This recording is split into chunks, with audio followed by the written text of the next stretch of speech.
School media. ഇന്ന് ഞാൻ ഇവിടെ പ്രതിപാദിക്കാൻ പോകുന്ന വിഷയം കുട്ടികൾ മനസ്സിലാക്കാൻ പ്രയാസമുള്ള അല്ലെങ്കിൽ കുട്ടികൾ ഏറ്റവും കൂടുതൽ പ്രയാസം പറഞ്ഞ ഒരു പാഠഭാഗമാണ് ബസന്ത് മേരെ കാവുക. ഒരു ലേഖനമാണ്, മുകേഷ് നൌട്ടിയൽ എഴുതിയ ഒരു ലേഖനമാണ്. ഇതിൽ ഉത്തരാഖണ്ഡിലെ അഥവാ ഹിമാലയ പർവ്വത മേഖലയിലെ 3 പർവ്വത മേഖലയെ കുറിച്ചാണ് ഈ പാഠഭാഗം പ്രതിപാദിക്കുന്നത്. ആദ്യ പർവ്വതം നമ്മൾ കണ്ടുകൊണ്ടിരിക്കുന്നത് 5 പർവ്വത ശിഖരങ്ങൾ അടങ്ങിയ പഞ്ചാൻചൂലിയും അതുപോലെ തന്നെ 4 പർവ്വത മേഖലകൾ അടങ്ങിയ ചൗക്കമ്പയും. ഇതിന്റെ നടുക്ക് നിങ്ങൾ കാണുന്ന ഒരു പർവ്വതമുണ്ട്. ആ പർവ്വതത്തിന്റെ പേരാണ് നന്ദാ പർവ്വതം. ഇതിന്റെ കറക്റ്റ് നടുവിലാണ്. ഈ 2 പർവ്വതത്തിന്റെയും മൊത്തം നടുക്കാണ് ഇത് കാണുന്നത്. മുകേഷ് നൌട്ടിയലിന്റെ മുത്തശ്ശി പറഞ്ഞു കൊടുക്കുന്ന ഒരു വിഷയമാണ് ഇവിടെ തുടങ്ങുന്നത്. മകരസംക്രാന്തിയിൽ സൂര്യൻ പഞ്ചാൻചൂലിയുടെ മുകളിൽ ഉദിക്കും. എവിടെ ഉദിക്കുന്നത്? പഞ്ചാൻചൂലിക്ക് മുകളിൽ. ഈ ഉദിച്ച സൂര്യൻ ഓരോ ദിവസവും ബലിസ്തുബർ ജലാംഗമാക്കിഹേ എന്നാണ് ടെക്സ്റ്റ് ബുക്ക്. ബാലസഹജമായിട്ട് കുതിച്ചു ചേർക്കുക എന്ന് പറഞ്ഞാൽ നമുക്ക് പറയാം, ഒരു കുട്ടി കുതിച്ചു ചാടുമ്പോൾ ഒരു ചാണം, ഓരോ ചാണും കുതിച്ച് ചാടി ചാടി ഓരോ പ്രഭാതത്തിലും ചാടി വീണ്ടും ചാടിയിട്ട് എവിടെത്തും? ലാസ്റ്റ് പൂർണ്ണമായ 4 മാസം കഴിയുമ്പോൾ മിഥുന മാസത്തിൽ, അഥവാ ഹിന്ദിയിൽ അതിനെ പറയുന്ന പേരാണ് ജേഡ് മാസത്തിൽ അഥവാ മിഥുന മാസത്തിൽ ചൗക്കമ്പയുടെ മുകളിലെത്തും. ഇങ്ങനെ സൂര്യൻ ഇവിടുന്ന് ഓരോ ദിവസവും ഓരോ ചാണ് കുതിച്ചു ചാടി നന്ദാ പർവ്വതത്തിന്റെ മുകളിലെത്തുമ്പോൾ, ഇതിന്റെ കറക്റ്റ് നടുവിൽ കാണുന്നതാണ് ഏത്? നന്ദാ പർവ്വതം.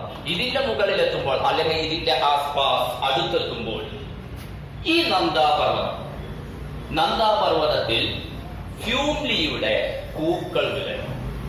എന്താ ഫ്യൂംലി? ഒരു മഞ്ഞപ്പൂവാണ്. ഇത് വസന്തകാലത്ത് കാണുന്ന പൂവാണ്, അഥവാ ഇവിടെ വസന്തകാലം വന്നിട്ടാണ്.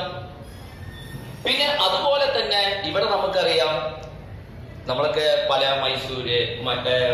മൈസൂരല്ല ഇവിടേക്കൊക്കെ പോകുന്ന സമയത്ത്, നമ്മുടെ മൂന്നാറ് അല്ലെങ്കിൽ മറ്റുള്ളവർക്ക് പോകുന്ന സമയത്ത് വലിയ പിന്നെ കുന്നുകളുടെ താഴ്വാരത്ത് ഇങ്ങനെ കട്ട് ചെയ്ത ഒരുപാട് കൃഷി സ്ഥലങ്ങൾ നമ്മൾ കാണാറുണ്ട്. ഇതുപോലെ തന്നെ ഇവിടെ സീഡി നൗനാഗട്ടെ എന്ന് പറഞ്ഞ ഒരു സ്റ്റെപ്പ് പോലെ കട്ട് ചെയ്ത ഈ വയലിൽ ഒരു കൃഷിയുണ്ട്. അത് ഗോതമ്പ് കൃഷിയാണ്. ആ ഗോതമ്പ് കൃഷിയുടെ ഇടയിലായിട്ട് സരസ് പൂക്കൾ അഥവാ കടുകിന്റെ പൂക്കൾ വിടരാൻ തുടങ്ങുന്നു. നമ്മൾ കടുക് കാണുന്നില്ലേ? അതിന്റെ പൂക്കൾ എന്ത് ചെയ്യുന്നു? വിടരാൻ തുടങ്ങും. ആ പൂവിന്റെ കളറും പീല, മഞ്ഞക്ക് എന്താ പറയാ? പീല കളറാണ്, അഥവാ മഞ്ഞ കളറാണ്. അങ്ങനെ ഇവിടെ എത്തുമ്പോൾ ഇവിടെ ഒരു കാലം ആരംഭിക്കുകയാണ്. ഞാൻ നേരത്തെ പറഞ്ഞു, വസന്ത് കാൽ എന്ന് പറഞ്ഞാൽ വസന്ത് ഋതു എന്ന് നമുക്ക് പറയാം. വസന്ത ഋതു ഇവിടെ വന്നിട്ട് അപ്പോൾ ഈ പർവ്വത മേഖലയിൽ അഥവാ നന്ദാ പർവ്വത മേഖലയിൽ ഇവിടെ ഒരു ഉത്സവം നടക്കുകയാണ്. നമ്മളൊക്കെ ഉത്സവം ഒരുപാട് കണ്ടിരിക്കും. ഇവിടുത്തെ ഉത്സവത്തിന്റെ പേരാണ് ഫൂൽദേഹിക ത്യോഹാർ. വസന്തോത്സവം എന്ന് നമുക്ക് പറയാം.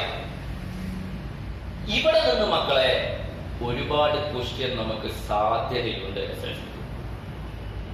എന്താണ് ഈ ഫൂൽദേഹിക ത്യോഹാർ? इसका विवरण करें. फूलदेही का त्योहार के बारे में रपट तैयार करें. फूलदेही का त्योहार के बारे में पत्र तैयार करें. फूलदेही का त्योहार के बारे में टिप्पणी लिखें. എല്ലാം ഇവിടുത്തെ ചോദിക്കാൻ ചാൻസ് ഉള്ള ക്വസ്റ്റ്യനാണ്. അതുപോലെ ചെറിയ ചെറിയ ക്വസ്റ്റ്യൻ ചോദിക്കാം. അതുകൊണ്ട് തന്നെ ഞാൻ നിങ്ങൾക്ക് ഇവിടെയുള്ള ആ ഉത്സവത്തെ കുറിച്ച് ഞാൻ നിങ്ങൾക്ക് ചെറിയ ചെറിയ ക്വസ്റ്റ്യനിലൂടെ വിവരിച്ചു തരാൻ ആഗ്രഹിക്കുകയാണ്. ഇതാണ് ഇവിടെയുള്ള ഒന്നാമത്തെ ക്വസ്റ്റ്യൻ. നമുക്ക് മനസ്സിലാക്കാവുന്നതാണ് ഇവിടുത്തെ ഉത്സവം. फूलदेही का त्योहार किसका है? वो बच्चों का त्योहार है. और दूसरा है, ഇവിടുന്ന് രണ്ടാമത്തെ ക്വസ്റ്റ്യൻ നമുക്ക് ചോദിക്കാം, इसमें बड़ों की भूमिका क्या है? इसमें बड़ों की भूमिका केवल सलाह देने तक सीमित होती है. ഉപദേശം നൽകുക മാത്രമാണ്. കുട്ടികളുടെ ഉത്സവമാണ്. कितने दिन के उत्सव है? 21 दिन का उत्सव है. അഥവാ എത്ര ദിവസത്തെ ഉത്സവമാണ്? 21 ദിവസത്തെ ഉത്സവം. കുട്ടികൾ എന്തൊക്കെയാണ് ചെയ്തുകൊണ്ടിരിക്കുന്നത്? ബच्चे क्या क्या करते हैं എന്ന ചോദ്യമാണ്. അപ്പൊ നമുക്ക് പറയാം, കുട്ടികൾ എന്ത് ചെയ്യുന്നു? വൈകുന്നേരങ്ങളിൽ ശേഖരിച്ച പുഷ്പങ്ങൾ രാത്രിയിൽ എന്ത് ചെയ്യുന്നു? ഒരു കുട്ടയിൽ വെക്കുന്നു. ആ കുട്ടയിൽ വെച്ച പുഷ്പങ്ങൾ എന്ത് ചെയ്യുന്നു? രാവിലെ കൊണ്ടുപോയിട്ട് വീടുകളുടെ ഉമ്മറപ്പടി, വാതിൽപ്പടി എന്ത് ചെയ്യുന്നു? അലങ്കരിക്കുന്നു. അത് നമുക്ക് ഹിന്ദി പറയുകയാണെങ്കിൽ എങ്ങനെ പറയാം? ബच्चे क्या क्या करते हैं, കുട്ടികൾ എന്തൊക്കെ ചെയ്യുന്നു എന്ന ചോദ്യത്തിന് നമുക്ക് ഉത്തരവില്ല. बच्चे शाम को फूल चुनते हैं.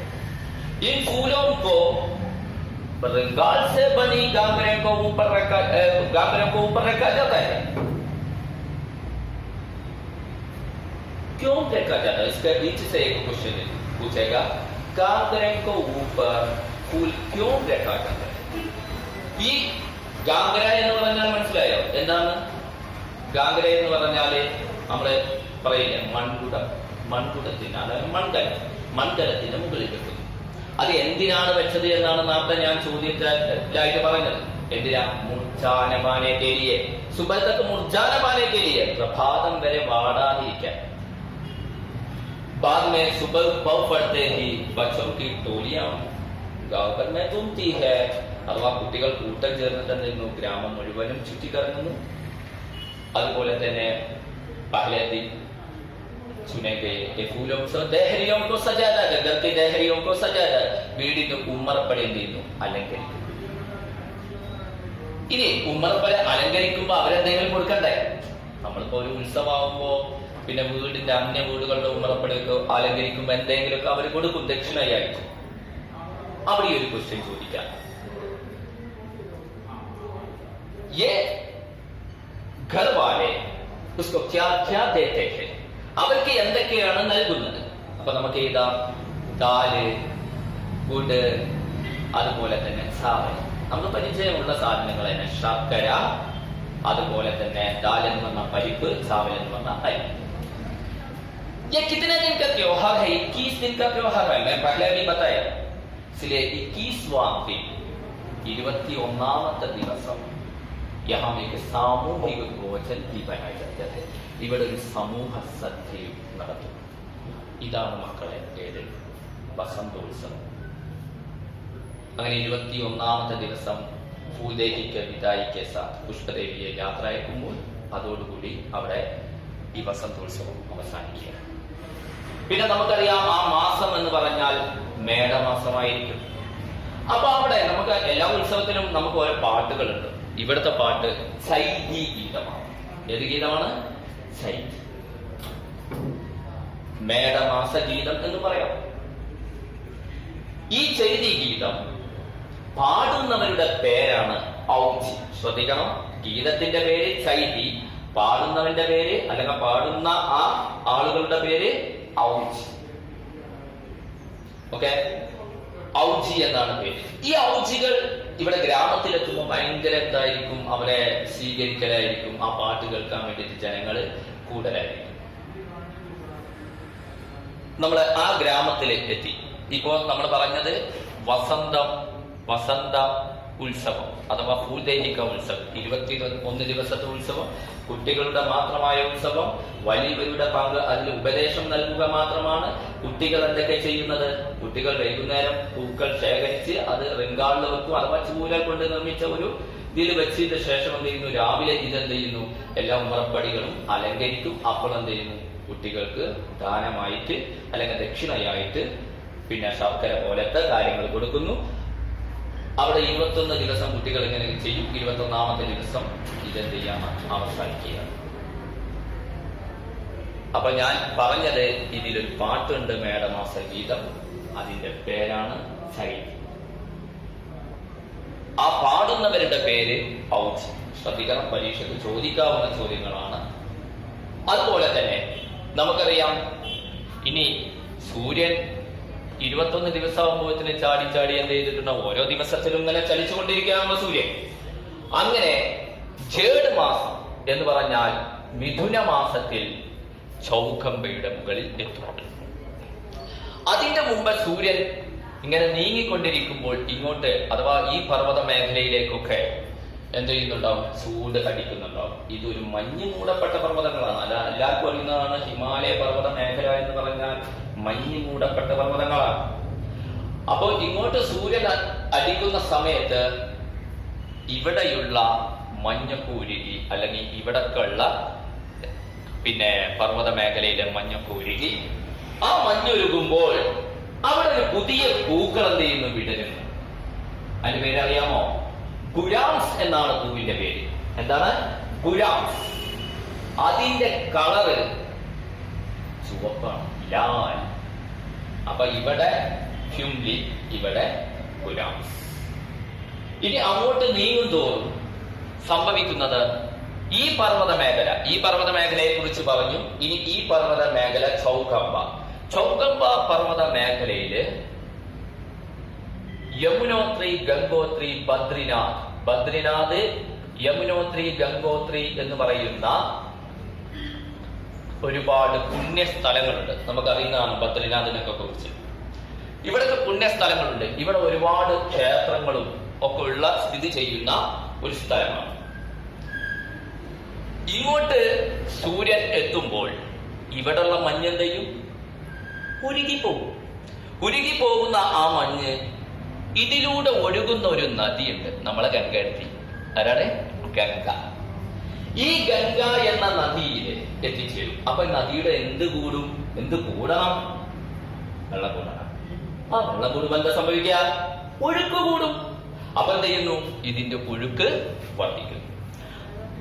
ഇതിനോട് തൊട്ടൊരുമ്പ് നിർമ്മിച്ച, ഗംഗയോട് ചേർന്ന് നിർമ്മിച്ച ഒരു സർപ്പീലി സടക്ക് ഇങ്ങനെയുണ്ട്. അഥവാ സർപ്പീലി സടക്ക് എന്ന് പറഞ്ഞാൽ സർപ്പാകൃതിയിലുള്ള റോഡ്, നമുക്ക് പറയാം ചുരം എന്ന് പറയാം. ഈ ചുരത്തില് എന്ത് ചെയ്യുന്നു? ജനങ്ങൾ അങ്ങോട്ട് കയറാൻ തുടങ്ങും. അപ്പൊ നിങ്ങൾ ചോദിക്കുന്ന ചോദ്യം ഉണ്ടാവും, അപ്പൊ ഇതുവരെ ഇവിടെ ആരും ഉണ്ടായിരുന്നില്ലേ? അഥവാ ഇവിടുന്നൊക്കെ പോകുമ്പോ മക്കളെ അവിടെ മഞ്ഞല്ല ഉണ്ടാകുക, മഞ്ഞ് മൂടപ്പെട്ട പ്രദേശങ്ങളാണ്. അപ്പൊ ഇവിടത്തെ മഞ്ഞ് മൂടപ്പെട്ടപ്പോൾ ഇവിടെ താമസിക്കുന്നവരുണ്ട്, ഹട്ടില് അഥവാ ചെറിയ വള്ളിക്കുടില് താമസിക്കുന്ന ആളുകളുണ്ട്. ആരാണവര്? പശുചാരകർ. അവർക്ക് ഇവിടെ നിൽക്കാൻ പറ്റുമോ?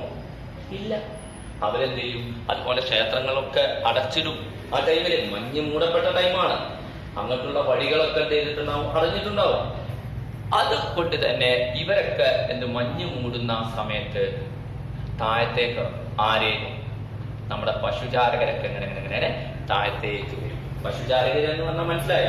ഇടയന്മാര്. അപ്പൊ ഇടയന്മാരിങ്ങനെ താഴത്തേക്ക് വരുമ്പോൾ ഇവർക്ക് താമസിക്കണ്ടേ? അവരെവിടെയൊക്കെയാണ് താമസിക്കുന്നത്? പശുചാരകർ. പശുചാരകർ എവിടെ താമസിക്കും? ചോദിക്കാം. അപ്പൊ നമുക്ക് ഉത്തരം പറയുന്നത് ഫെയിലെ ചരക എന്ന് പറഞ്ഞാൽ പുൽമേടുകൾ, വിശാലമായ പുൽമേട്. ജംഗലോ, ഇടതൂർന്ന കൊടുങ്കാട്, കാട്ടിൽ. അതുപോലെ അഞ്ചാൻ ബസ്തിയോ, അപരിചിതമായ സ്ഥലങ്ങൾ. അവരിങ്ങനെ 6 മാസം എത്രയാണോ ഇവിടെ ഇറങ്ങി മഞ്ഞ് ഉരുകുന്ന വരെ എന്ത് ചെയ്യാണ്? അലഞ്ഞു തിരിഞ്ഞ് നടക്കുക. അപ്പോ അലഞ്ഞു തിരിഞ്ഞ് നടക്കുമ്പോൾ അവരിങ്ങനെ നടന്നുകൊണ്ടിരിക്കുകയാണ്. നമ്മളിപ്പോ പറഞ്ഞു ഇവിടുന്ന് സൂര്യൻ എന്ത് ചെയ്യുന്നു? ഇങ്ങോട്ട് അടിക്കുകയാണ്. ഈ സമയത്ത് എന്ത് ചെയ്യുന്നു? ഇതിലെ മഞ്ഞൊരുകുന്നു. ഇവരുടെ വീടുകളൊക്കെ എന്ത് ചെയ്യും? പ്രത്യക്ഷമാകുമ്പോൾ ഇവരെന്ത് ചെയ്യും? തിരിച്ച് അങ്ങോട്ടേനെ കയറിപ്പോകും.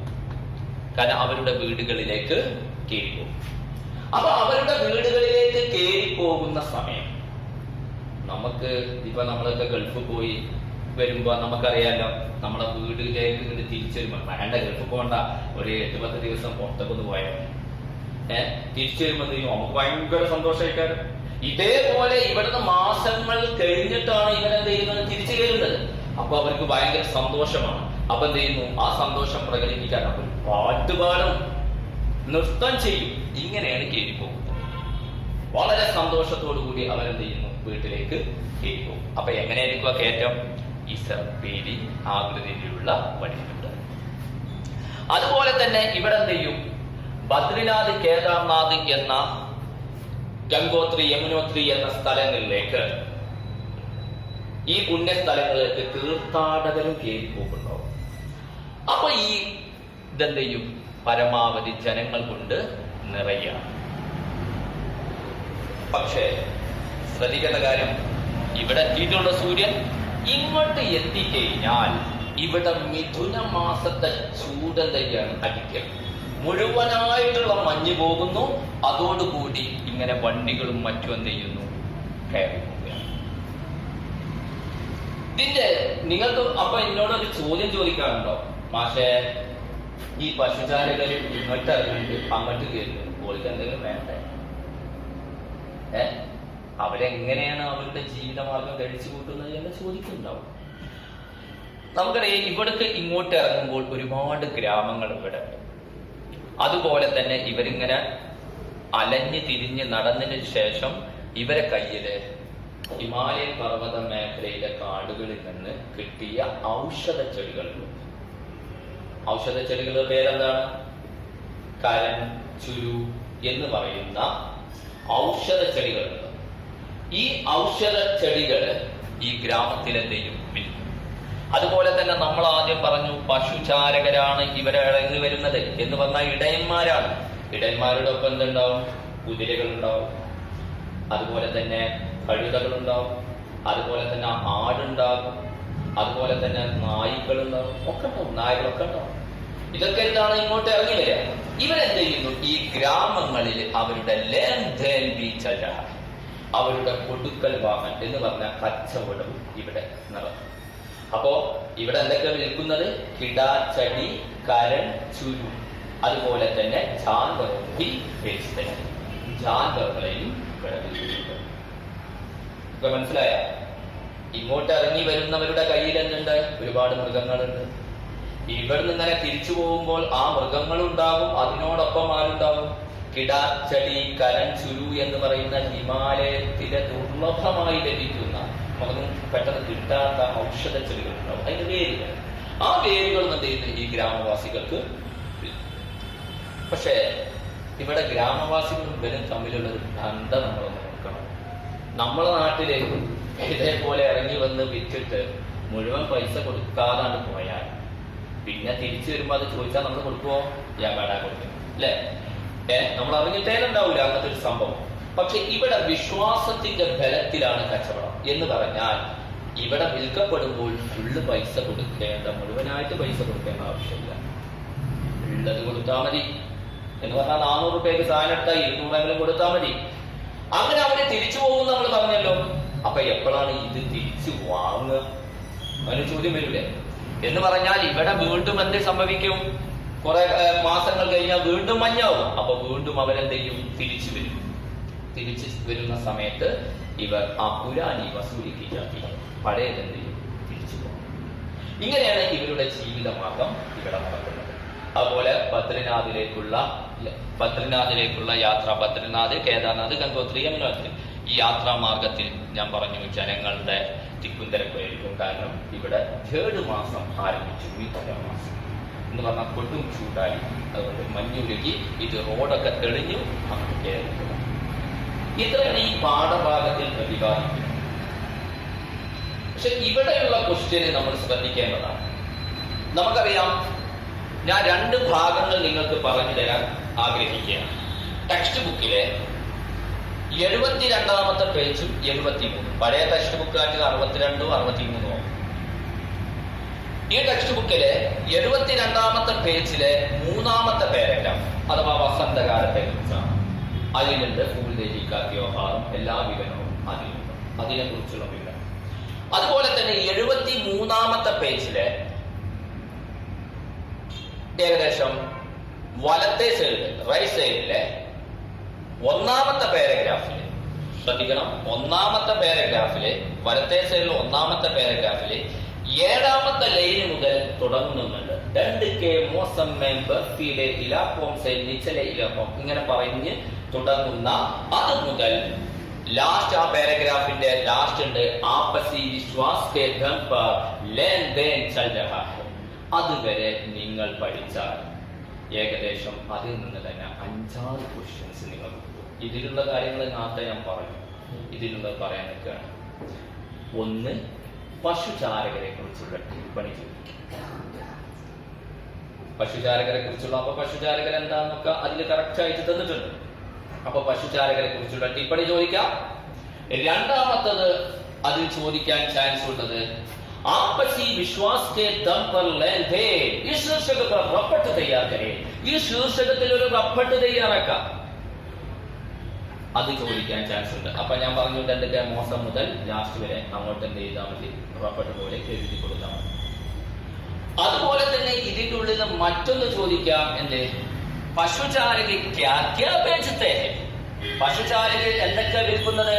അപ്പൊ ഉത്തരം ഏതാ, जानवरों के साथ साथ कीड़ा चढ़ी करण चुरू जैसे दुर्लभ हिमालय चढ़ी. അതുപോലെ തന്നെ പശു ആപസി വിശ്വാസ് കെ ദം പർ ലൈൻ ഹേ ചൽ രഹേ ഹേ. ഇടയിലുള്ള വിശ്വാസത്തിന്റെ ബലത്തിലാണ് നമ്മൾ കൊടുക്കൽ വാങ്ങൽ അഥവാ കച്ചവടം നടക്കുന്നത് എന്ന് പറഞ്ഞു. അങ്ങനെയാണെങ്കിൽ അവിടെ ഒരു ക്വസ്റ്റ്യൻ ചോദിക്കാം, കിസ്കെ ദം പർ ലേൻ ദേൻ ചൽ രഹേ ഹേ. എന്തിന്റെ ബലത്തിലാണ് ഇവിടെ കൊടുക്കൽ വാങ്ങൽ നടക്കുന്നത് എന്ന് പറഞ്ഞാൽ കച്ചവടം എന്താ. ഉത്തരം ആപസി വിശ്വാസ് കെ ദം പർ.